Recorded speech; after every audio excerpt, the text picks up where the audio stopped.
Hey guys, another installment of Kuiper's Coaching Concepts, working on controlling the run game from second base.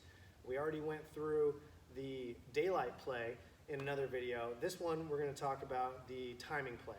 It's effectively just the daylight play where the shortstop is breaking at a given time and the pitcher is going to deliver the baseball in a set time. This could either be from a catcher's glove drop, it could be on a set time period. You might be a one look guy, so you might go after one look, 1001, and go from there. So, and maybe that's something to point out is generally the daylight play, the base runner, the pitcher has to see the daylight between the shortstop and the player. In this case, this timing play works effectively well when you've got a base runner who extends when that pitcher starts to look away. This is part of the picking runners off at second base and controlling the run game at second base, is understanding how these guys at second take the leads. If you've got a base runner at second base who extends his primary when that pitcher turns his head, whether it be partially or all the way, this is where not only do you want to vary the number of looks, vary when you deliver the ball, like we talked about in another video. I'll leave a link down below one of these days. But if you see that base runner at second base extending upon look to home, this is where you consider doing a timing play. Okay? So just real simple, let's just assume it's off of one look. Let's say you're a guy and most of the time you come set, okay, one look and go.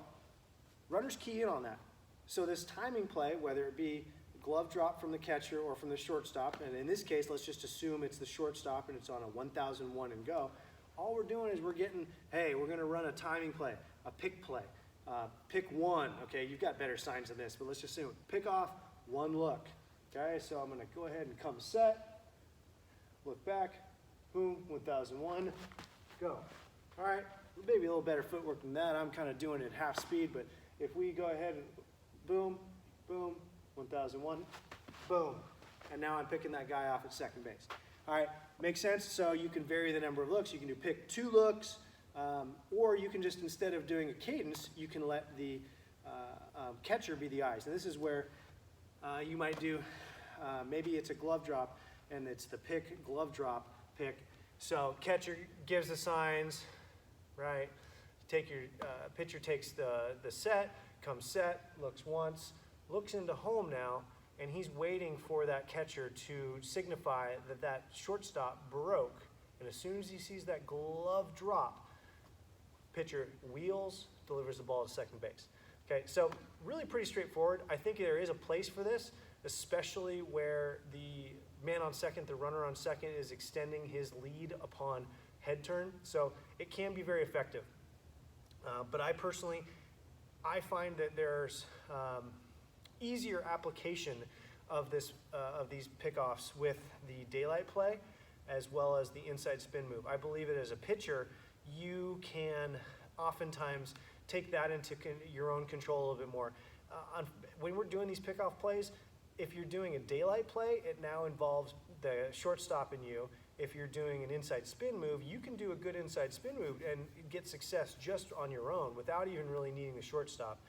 But when you're doing these timing plays, now you're relying on your catcher as well as your shortstop, or at least your shortstop, to run this effectively and potentially be picking up on the move. So it depends on maybe how sophisticated your shortstop is, how much your pitching coaches and head coaches are actively involved. But I do think that there's a place for these timing plays. So daylight, and we'll just start here. And daylight's a good play for when a guy gets an extended primary and the shortstop can beat him back. Timing picks are good for when a guy takes an extended primary, when there's a head turn especially.